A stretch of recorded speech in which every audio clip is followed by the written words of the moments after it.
10 years ago today, I was 19 years old, had big dreams, and no idea how much I would have to break and rebuild and rise again to become the woman I am today, turning 30 years old on the day that this podcast episode is coming out. And so I thought that in today's podcast episode, I would share 8 lessons that I have learned over the past decade since this 19-year-old me was standing with a ticket to visit Los Angeles for the first time in my life, having no idea what was about to change and what challenges and magical lessons I would be getting to experience and learn on this journey that I was about to embark on, which leads me to lesson number 1. And that is, when your heart is calling on you to do something, when you have a little intuitive voice in your head that keeps telling you that you need to try something or go for something or be bold in some way, there's always a reason. And even though in the moment when you get those messages, those signs, you have no clue why it is telling you to go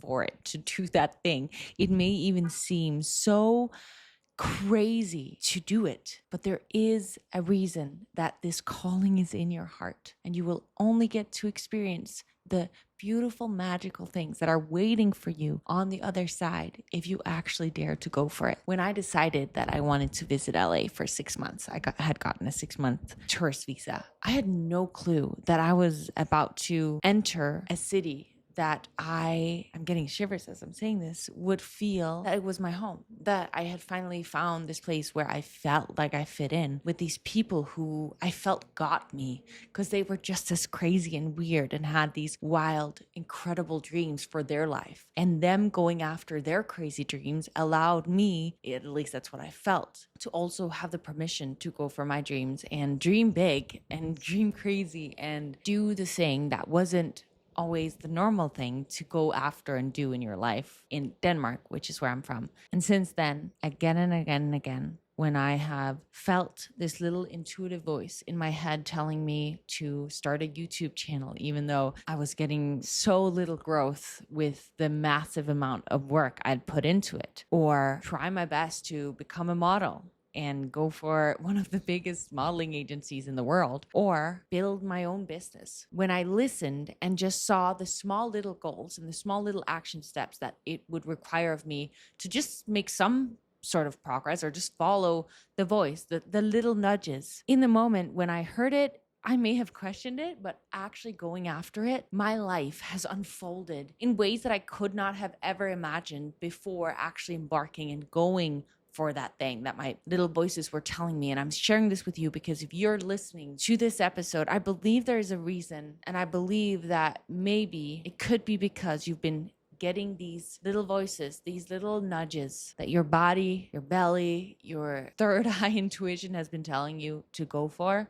And maybe you haven't listened or you haven't dared because you've questioned, well, why do I need to do that? But I'm just here to tell you that you may not know yet why, but you will experience why on the other side of it. So I'm here to challenge your norm and cheer you on as you go for it. The calling is in your heart for a reason. And I believe that to the core of my being. The second lesson that I've learned in my 20s that I will take with me into my 30s is that discipline is the foundation of self-trust and freedom. I've shared this so many times that I believe that confidence is built when we keep the promises that we make to ourselves. When we say we're going to get up at a certain time and we actually experience ourselves, even though we want to snooze, even though we want to lay in bed, get up and go do the thing that we had promised ourselves, committed to ourselves to go do, because we know that it is for the highest good for our long-term selves, for our future self. When we witness ourselves showing up for ourselves, we create this identity, this belief in ourselves that we can actually do hard things, that when we say we're going to do something, we will be doing it. There's no inner battling. There's no debating. No, when I say I'm going to do something,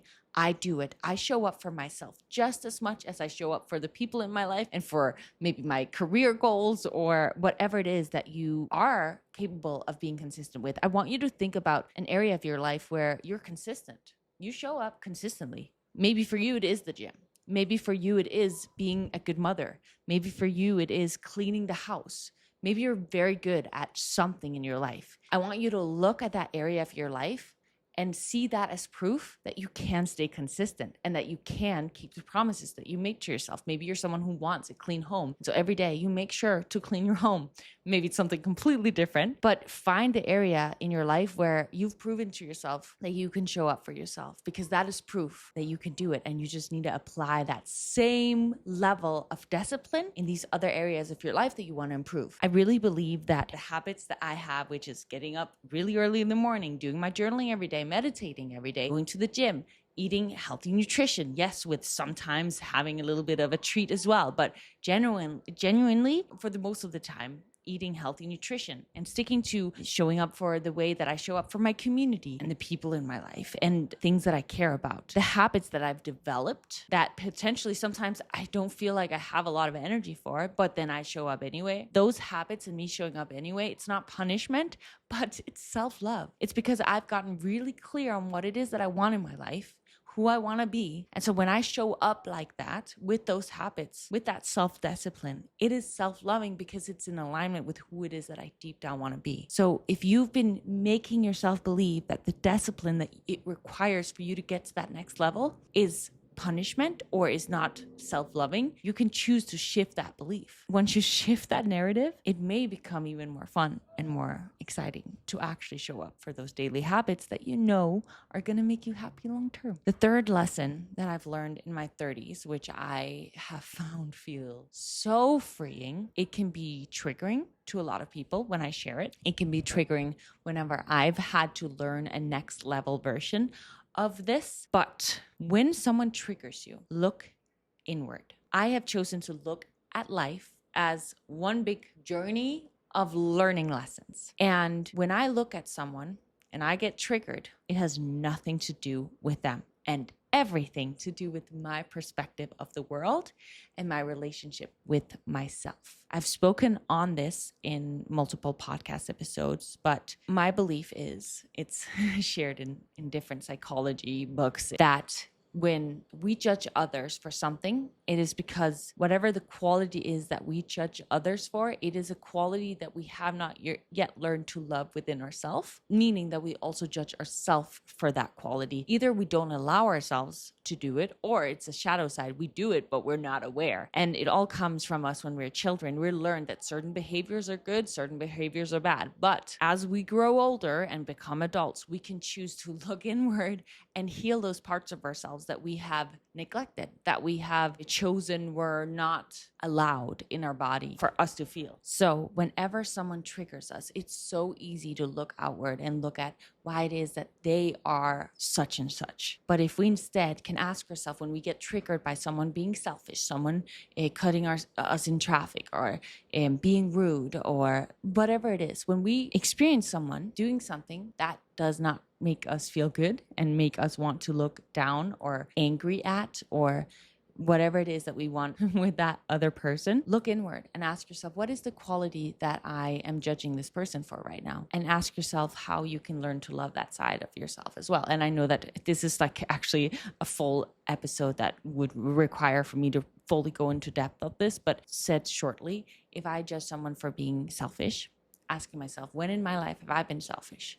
Or in what times of my life would it have been okay for me to be a little bit more selfish? Maybe I'm a people pleaser, because I've learned that being selfish is not okay. And when I can see that, oh, well, sometimes if I've said yes to doing 100 different things for other people and having 0 time for myself, actually it would have been beneficial if I had said yes to myself a little bit more, even if that had required for me to be selfish. And if I can acknowledge that, and I can learn to love, to also in certain situations also be selfish. When I have learned to love that side of myself, I will then no longer judge others when they are selfish as well. And this does not mean that you need to accept behaviors that are not okay, right? Like, it doesn't mean you need to become close with people that don't treat you in the way that you want to be treated, but it just means that you won't allow your energy to be affected. You can see that, oh wow, this person tends to act selfish and in a way that I don't feel aligns with my core values. So I can see this within them, but this is myself. I can see this within them, but I'm not going to allow my energy to be triggered and get upset about the fact that they are selfish, for example. Because when we've healed ourselves and learned to love ourselves and that quality within ourselves, it will free us to see others for what they are, but no longer get outraged, upset when other people's aren't acting in alignment with how we perceive people should act. I hope that long ramble made sense.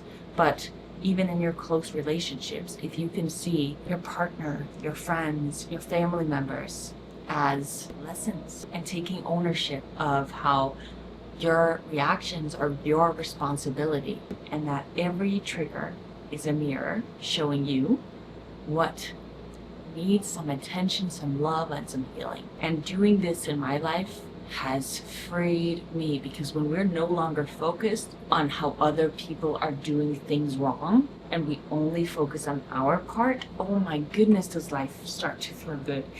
So freaking good. I'm sorry, my mic went out for a little bit, but I hope you could still hear me. I cannot express to you how good my life, how freeing my life has felt, both my relationships and just how I walk around in this world when I no longer judge people, because every time I felt the trigger or judgment towards someone else, looked inward and healed that part of me, oh, it's so freeing. And I just want every single human on planet Earth to experience how good it feels when we can walk out in life through love. And that does not mean I'm perfect, because I still will find little things here and there, especially in close relationships. I'm on this trip with my mom right now. We're in Sedona. If you listen to our last podcast episode, we first went on a retreat together, and now we've been in Sedona, hiking 30 kilometers around 4 different vortexes, which I'll probably share a lot more of on future episodes. But, me and her, it's been a decade of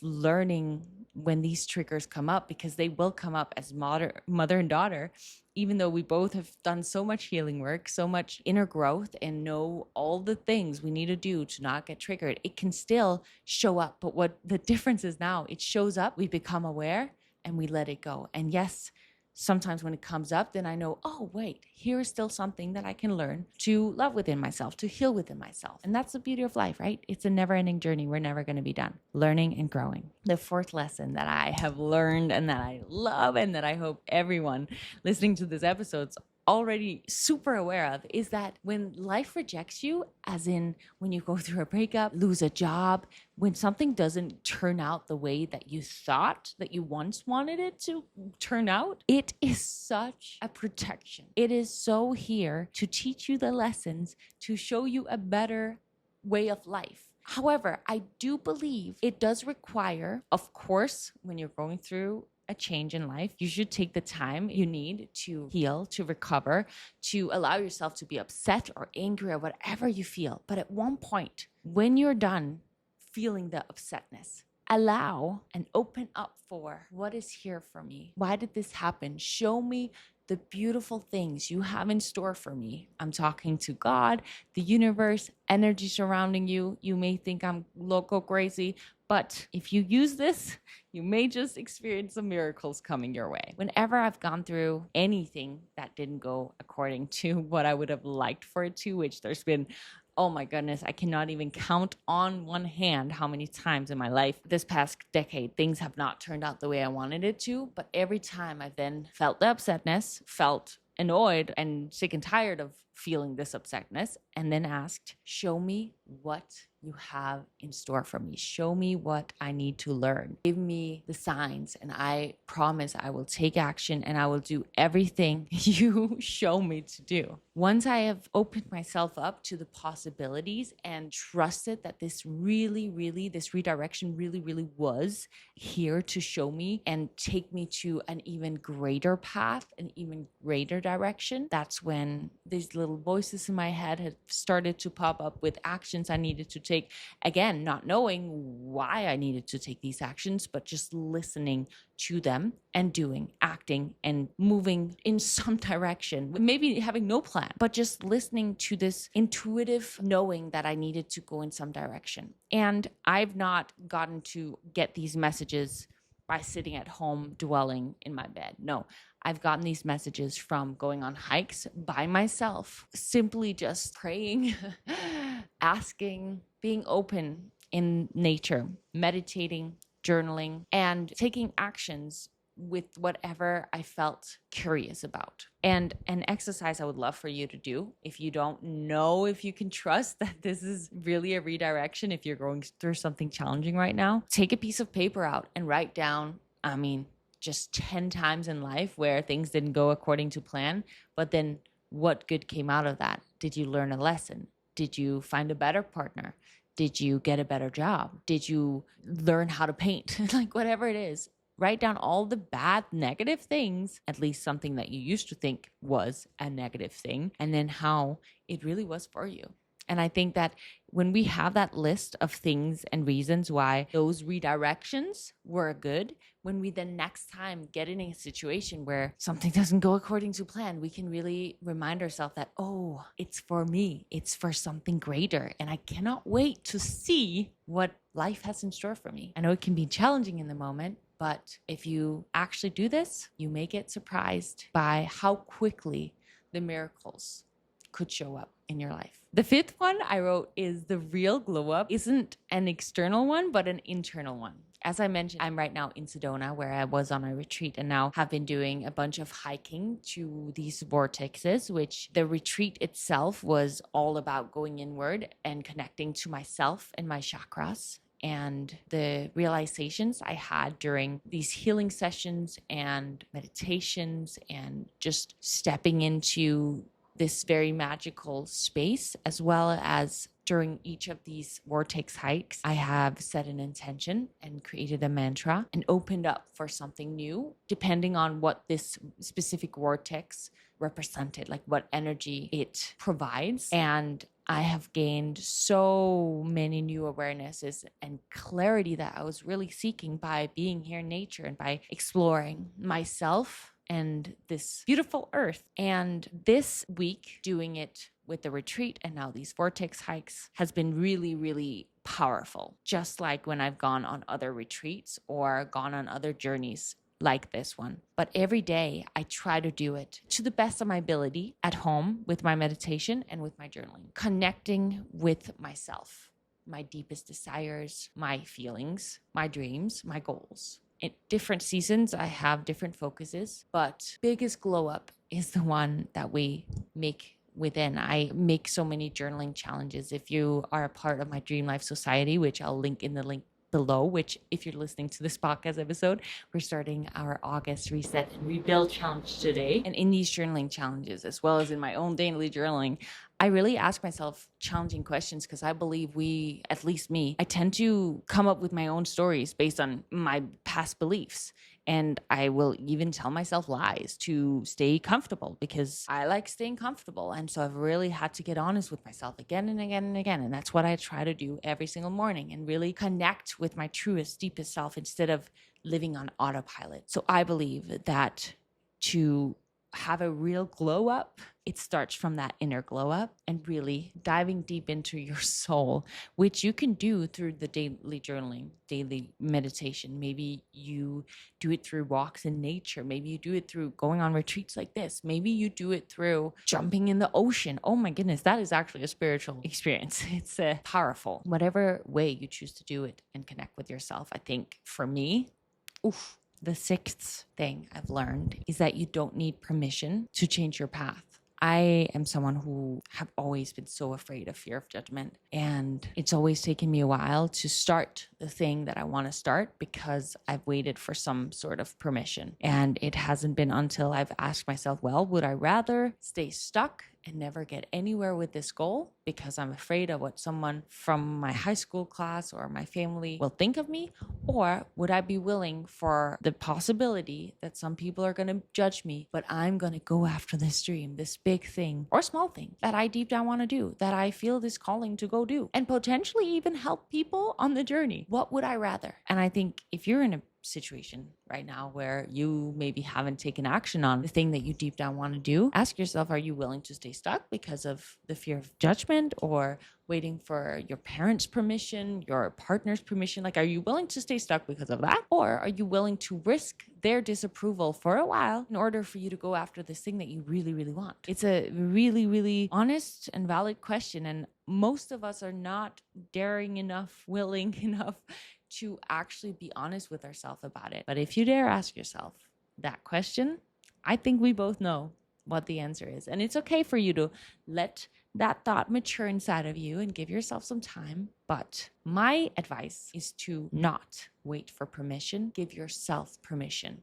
Understand yourself, respect yourself enough so much that you're going to go after it for you and potentially even the people who you're going to inspire or help as you go after it. And that leads us perfectly into the next one, which is it's okay to outgrow people, places, and versions of you. You can change any day, anytime, anything. If you feel like moving and you can make it possible, go for it. If you feel that a friendship or a partnership is no longer serving you, it's okay to no longer take part in it. You need to care about you. You are the only person in life that can really truly take care of you. And so you need to do what's right for you. I am assuming that us in this community are actually really good people, and we potentially tend to take more care of others than we do ourselves. So I'm speaking to this community when I say that it is okay to show up for you, and that's sometimes meaning that you're going to let someone else down, or you're going to switch, whatever it is that you're doing. If you're like me, you tend to make up this big thing in your head about why this is going to be really hard and bad and crazy. But if you write a pros and cons list, I think you'll notice that it's actually not as bad as you may make it seem to be in your head.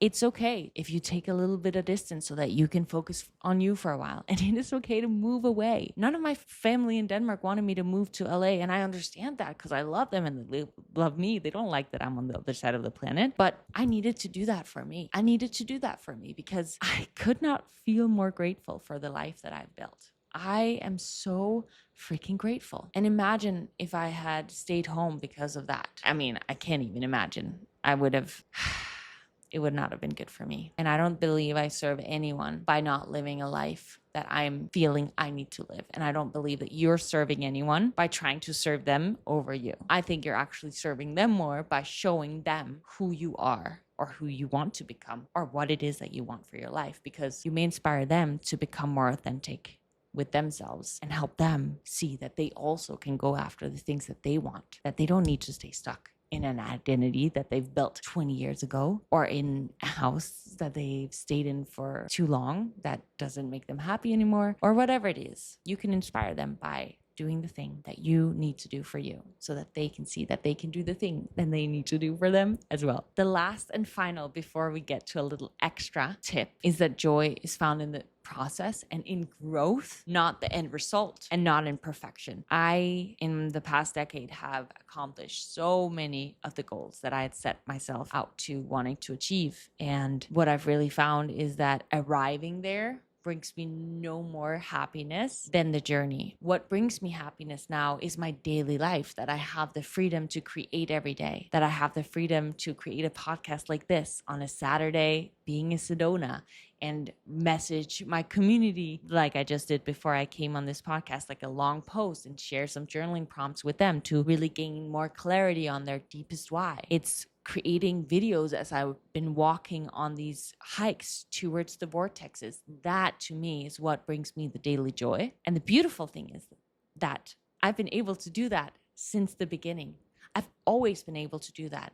Having a phone is all I have needed to be able to do that every single day for the past 10 years. It wasn't until a little later in my 20s that I started making YouTube videos and Instagram videos, and this podcast came along even later. And today, after years and years and years of doing it consistently, I've been able to make it my job. But I maybe set goals in the beginning of like, I want to hit 100,000 Instagram followers. I want to hit 100,000 YouTube subscribers. But what I realized is that once I hit that, my daily life was still the same. And I still loved creating. I still loved sharing. I still loved learning. And when I was able to see that, I could see that, wow, it is really in the everyday that I should feel this joy from this creating and from this, well, all of the things that I get to do on a daily basis, which I've always been able to do.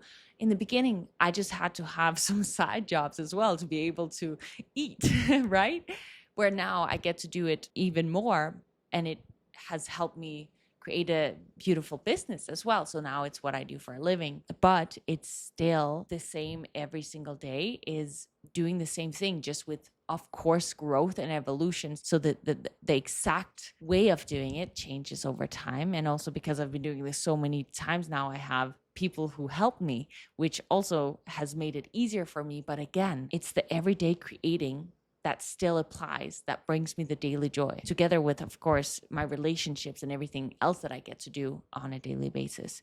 It's not when I get the abs that I'm going to be happy. No, it's the every single day showing up for myself, for my diet, and for my training that brings me the joy. It's the every single day. It's not hitting, let's say my next milestone is a million Instagram followers. I'm now at 600,000. Let's say I was so focused on a million Instagram followers, I would think like, oh, if when I get that, then I'll be happy. I would be fooling myself. I'm happy right now.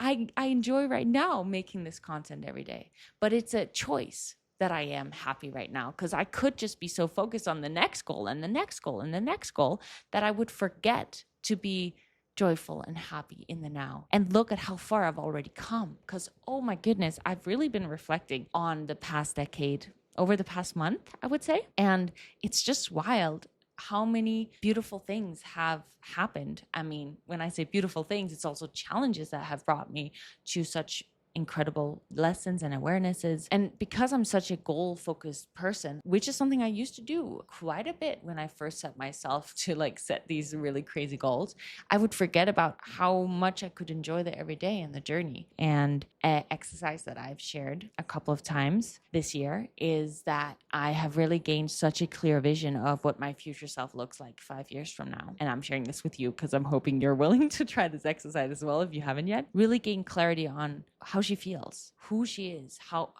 her energy is, how does she dress, how does she work through challenges, and how does she enjoy life. And because I've meditated on that inside of my app, if you join my community or one of my challenges, you'll see that I have so many future me meditations, and I've been doing those every single day. I, in those meditations, connect to that higher version of myself, that future version of myself. And because I've now gained such a deep connection with her, I can step into her right away because I know how she feels and lives through life. And because I have that ability now, have made that connection to my future self, when I forget to enjoy the journey, or I feel this stress come over me, or something comes in the way and I start, let's say worrying or stressing out about it, I can choose to snap into that future version of me. And oh my goodness, does that help me feel such peace and relief and joy. And it really helps me enjoy the journey. So joy really is in the process and not in the results, nor in any perfection, because nothing is ever going to be perfect. And the last little extra note that I want to leave you with today is that if you're feeling lonely right now, because this is something I've felt so much of over the past 10 years, on and off in different seasons, I felt really lonely. Every time I've made a big jump into trying to grow into something new, I felt like I've isolated myself and felt lonely, and potentially at certain points felt like no one could really understand me. If that is you, I just want to remind you that you may walk alone at first, but you will find your people. The right community will not make you shrink. And the solo seasons, they are sacred. They are important for you to get to that next level. And the people will come. But you have to be obviously open-minded and open yourself up to allow it in. And sometimes take those bold moves, bold steps forward. I'm a big action taker, and I do believe that it has helped me move closer towards the goals that I want to achieve in my life so many times. And I want that for you as well. So set yourself challenges, challenge your norm. That's literally the title of this podcast episode. I really want to thank you for being on this journey with me. The fact that when you're listening to this episode, have turned 30 is wild, but I'm excited for this next decade and for the many, many more lessons I am yet to learn and hopefully share with you as well. Thank you from the bottom of my heart for being here and for listening to this episode. I hope that something I shared you found useful and can hopefully apply. And if you want to join my challenge, I would love to have you in there and be your support and your cheerleader and your guide on this journey. I hope you go out there and have a beautiful day. And as always, remember that in order for you to grow, you have to challenge your norm. Bye.